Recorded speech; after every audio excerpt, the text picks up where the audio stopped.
4, stay in rapport with source energy.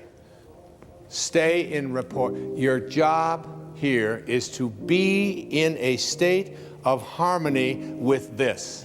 Constantly reminding yourself, is this how my source thinks?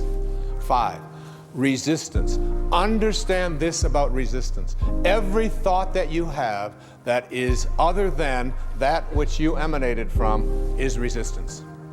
Every unkind thought, every uncreative thought, every thought of judgment, every thought of fear, every thought of depression, every thought of it can't happen, all resistance. So if you say, well, easy for him, he can talk about this, but I can't, that's resistance. You're right, absolutely. Even if you think all of this is a bunch of nonsense, you're absolutely right. You're absolutely, because for you, that's what you believe. And if you believe that, the universal source will help you to fulfill that belief. 6th is what I talked about many times in the program. Contemplate yourself as surrounded by the conditions which you want to produce. Contemplate yourself that, because the way you are one with source. You are always one with source. You are one with all of its principles, all of those phases. You are one with it. It can't be anything other than it is. Neither can you. 7, understand the art of allowing. Allowing means taking the path of least resistance.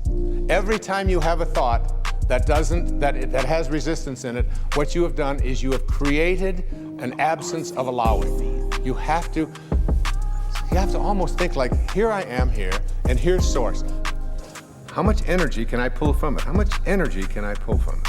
Are you pulling energy from source, or are you away from it? Allowing. Allow yourself. 8, practice radical humility. You are not this body that you are in. You are not this mind that you are in. You are not any of the possessions that you have. You are a divine source. 9, be in a constant state of gratitude. Be grateful for everything that shows up. Everything. Stay in a state of being generous and grateful in your life. Because what could be more generous than that which has allowed you to come from the infinite source to this material world and back? 10, keep in mind that you can never resolve a problem by condemning it. Any problem that you have, when you use shame, you are using the lowest energy that's out there in the universe. You cannot shame your way into higher consciousness, into source energy. 11, play the match game. Play the match game. Always ask yourself, am I matched up with the field of intention? And finally, meditate. Make it a practice in your life. Meditation is essential because it is your way of staying connected to source. What is the only thing in the universe that can't be divided? You cannot divide God. Everything else has an up, down, north, south, east, west, male, female, right, wrong, black, white, alive, dead. Everything comes in dichotomies, except for silence. Silence, you cut it in half, what do you get? More silence. Cut it in half again, more silence. Cut source in half, just more source. You can't divide it. Meditation, stay in the gap. I'd like to close out this program on the power of intention with a story that was sent to me by my dear friend, Ellen. It's called Attitude. A 92-year-old, petite, well-poised, and proud lady who's fully dressed each morning by 8 o'clock, 92 years old, with her hair fashionably coiffed and makeup perfectly applied, even though she's legally blind and moved to a nursing home today. Her husband of 70 years recently passed away, making the move necessary. After many hours of waiting patiently in the lobby of this nursing home, she smiled sweetly when she told her room was now ready. As she maneuvered her walker to the elevator, I provided a visual description of her tiny room. including the eyelet sheets that had been hung on the window. "I love it," she stated, with the enthusiasm of an 8-year-old, having just been presented with a new puppy. "But Mrs. Jones, you haven't even seen the room yet. Just wait." "That doesn't have anything to do with it," she said. "Happiness is something you decide on ahead of time. Whether I like my room or not doesn't depend on how the furniture is arranged. It's how I arrange my mind." When you change the way you look at things, even if you're legally blind, the things you look at change. God bless you, and thank you.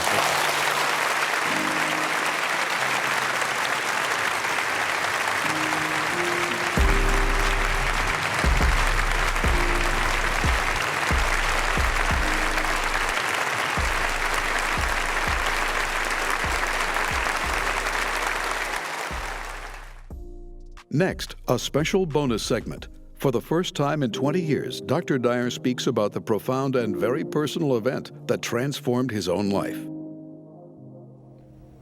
One of the most important ideas that I've ever encountered came from something I read in Castaneda's very last book called The Active Side of Infinity. In The Power of Intention, I wrote an entire chapter on you and your role with infinity. What he said in here that made such a profound impact on me was that he said the problem with humanity, with what people in the Western world who are not living of the source, is that we are all in bodies that are going to die, but we act as if they're not. And I thought about that, I've contemplated that whole idea a long time, and he said, when you act as if you're in a body that is not going to die, you live on what he called the inactive side of infinity. And our objective here in connecting to intention is to move ourselves to the active side of infinity. The active side of infinity is the place where we recognize our infinite nature. And so we understand what Jesus meant when he spoke of you are in this world, but you're not of this world. And almost all of us believe that we are in this world and that we are of this world as well. And we can't get past that idea. So that to move and understand our infinite nature is one of the more complicated and difficult things to do, but once you get it, you get it. I remember when I was living out in Mount Clemens, Michigan, at the home of a beautiful lady who took in children who were in the same kinds of conditions that I was in and that my mom was in. I was born in 1940. My mother had 3 boys under the age of 4. I was the youngest. And my father, when I was about 1.5 or 2, just left. And my mother divorced him, but he never, he had 3 boys, and he never made a phone call, ever in his entire life. Never made any attempt to contact or pay any support. And I used to always wonder about how could someone, and my mother was one of these really beautiful, divine souls. I mean, everybody, when I was she got us back together when I was 9 years old, 1949.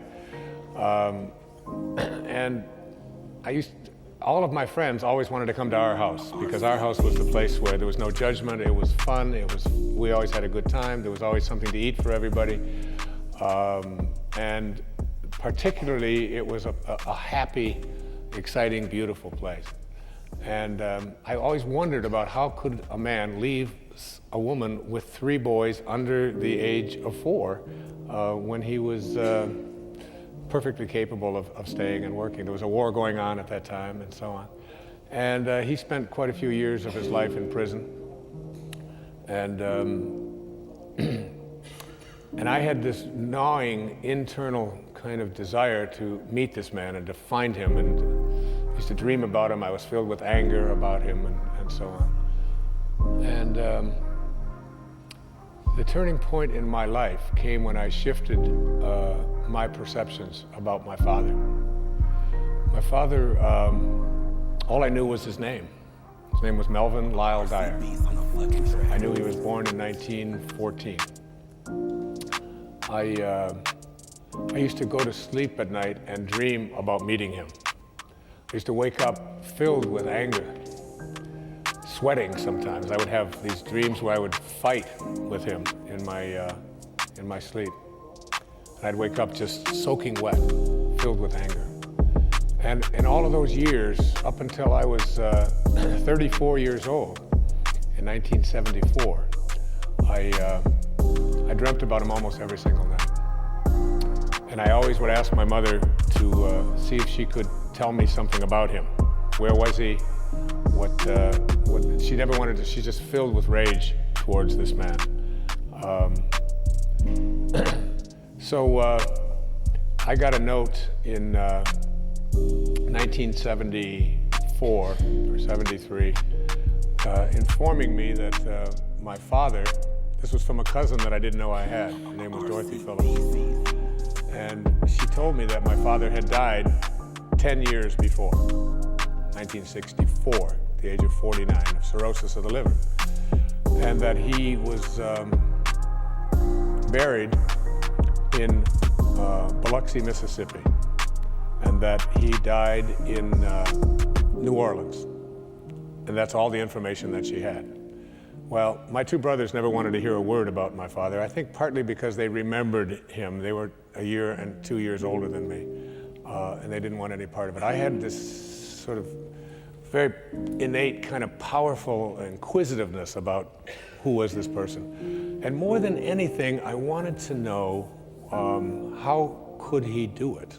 And did he acknowledge that he had 3 sons? Actually, I just wanted to know if he acknowledged that he had a son named Wayne. And I was teaching at that time. I was a professor at St. John's University in New York. I was teaching counseling psychology. And that was the time of a lot of the things that Lyndon Johnson had put into effect called the Great Society, and they were integrating some of the southern schools and so on. And I was given a job with the federal government, a temporary job to just a part-time thing to go along with my professorship. I was to fly down to a place in Mississippi called the Mississippi State College for Women in Columbus, Mississippi. And I thought to myself, I had just found out recently, I don't even know exactly how far back it had been, but I'd found out that my father had died. And I looked on a map and I saw that Columbus was only 200 miles from Biloxi, and I knew that my father's body had been shipped as an indigent from New Orleans to Biloxi.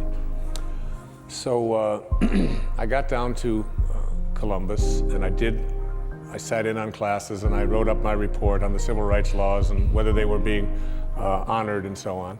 And then I rented a car, and it was a Friday afternoon. And the car that I rented was a 1974 Dodge Coronet. It was blue. And in those days, they only had the lap belts. They didn't have the shoulder belts, the shoulder harness. So this car, as weird as this all sounds, in my life at that time was really shaky. I was drinking. I wasn't in a good kind of relationship I wanted to be in. My writing wasn't, I just couldn't seem to put it all together. I was overweight. I had very little discipline, and I was very much ego involved in my life. And, but I always knew I had a different kind of a destiny, and I just couldn't seem to get, and this stuff with my father was always there, this internal kind of rage. And so I got in this car, and the car was at an Avis rent-a-car place, and nobody had ever rented the car before. Nobody had ever driven the car before. It had 0 miles on the odometer, like 0.6 or something. It had been trucked in that day to be rented by me.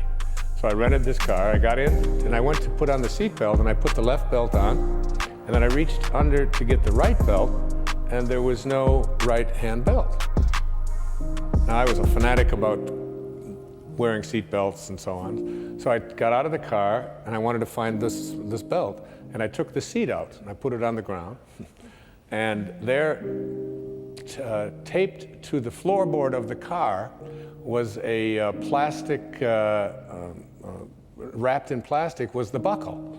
And there was a rubber band around it, and the whole thing with masking tape was taped to the floorboard of the car, I guess to protect it from cutting the upholstery or whatever. So I took the stuff out, I took the rubber band off, I got the whole thing out, I put it up, put the seat in, reached in to put the buckle on, and inside of the buckle, there's a business card in this brand new car. And I looked at the card and it said, Candlelight Inn, Biloxi, Mississippi. And on the back, there was a map imprinted on how to get to this Candlelight Inn. And I just had one of those flashing kinds of strange moments and said, that's weird. But I didn't think any more about it. I just put it in, I said, somebody at the factory, whatever it is, and I put it in my pocket. I said, but I'm going to Biloxi. So I drove to Biloxi. It was a Friday afternoon, and at the end of August, and I pulled into the outskirts of Biloxi. Welcome to Biloxi. And I pulled over and there was a gas station there. I drove into the gas station, there was a telephone with a yellow pages, and I went and looked up cemeteries. It's the only clue I had. And there were 3 listings, 2 very large listings and 1 real small minor listing. So I called the 2, there was no answer at the first. Nobody answered at the cemetery. Second one I called was busy. So I called this tiny little number, and this man came on, and I said, and he had a southern drawl, and I said, I'm calling to find out if there's a Melvin Lyle Dyer who died in 1964. I believe that was the exact date. And would he be buried at your cemetery? And he said, well, this isn't really a cemetery, but they do bury people here. He said, I'll check. And he was gone for at least 10 minutes. And he came back, and he was rifling through Coca-Cola boxes that they had brought Coca-Cola. And this is how they filed things in Mississippi in those days. And he said, I found your father's record. He was buried here in 1964. I said, well, I'm on a journey as my father. I've been searching for my father for my whole life. I would just like to go to, where he's buried. He said, well, it's not really a funeral home. He said, your father is buried on the grounds of the Candlelight Inn. It's a true story. So I reached in my pocket, I said, I've got a map. And I drove to this little place. This was like the turning point in my life, when I began to believe in the active side of infinity. And I went to this little marker on the ground. There wasn't even a gravestone there, just a little marker. And it said Melvin Lyle Dyer.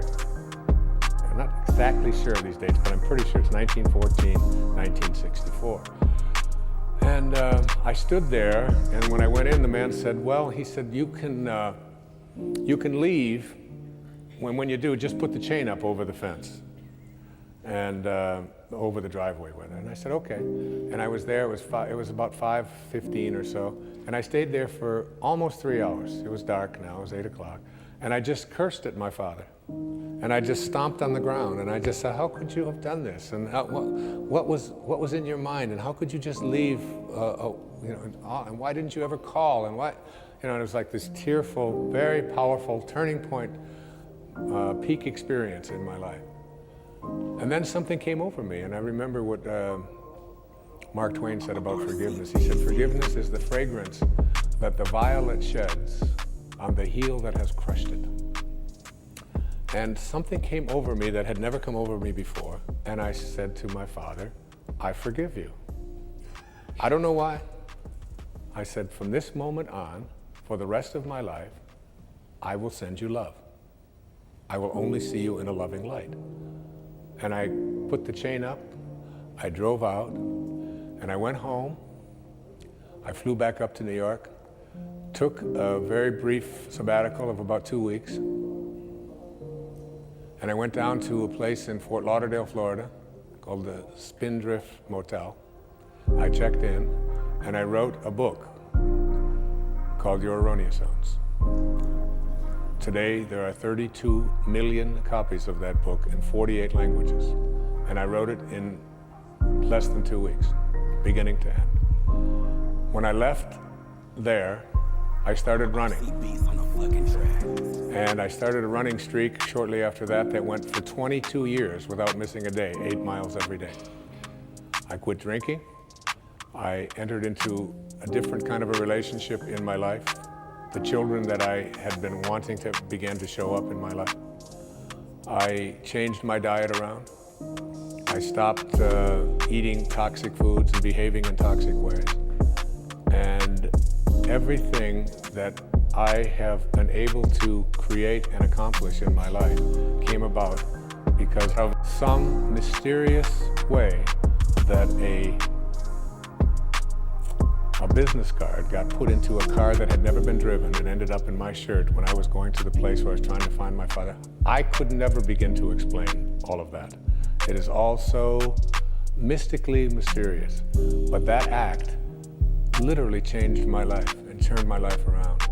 And I can remember as a young boy living at 231 Town Hall Road at Mrs. Scarf's house. And she came out one afternoon and she handed my brother Dave a banana and she handed myself a banana, and we were sitting on the back porch. And she said, with tears strolling down her face, "Mr. Scarf died this morning." And I, in my innocence, I was maybe 6 or 7, I said, "When will he be back?" And she said, "Never." And I remember peeling that banana and going up onto the bunk and lying there and trying to contemplate never. I don't know if you've ever done that, but going to sleep and dying for 1,000,000 years is not a big deal.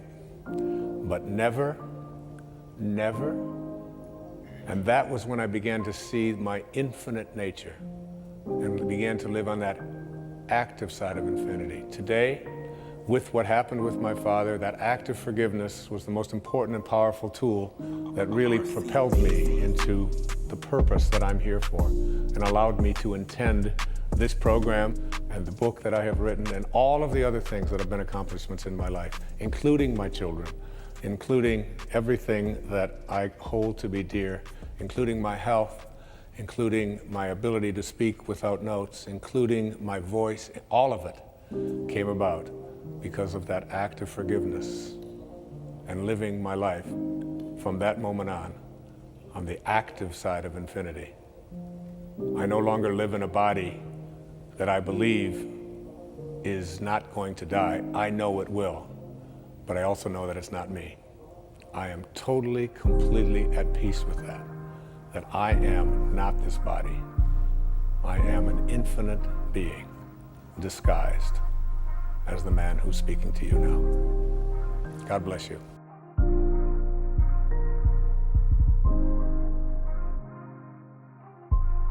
RC beats on the fucking track.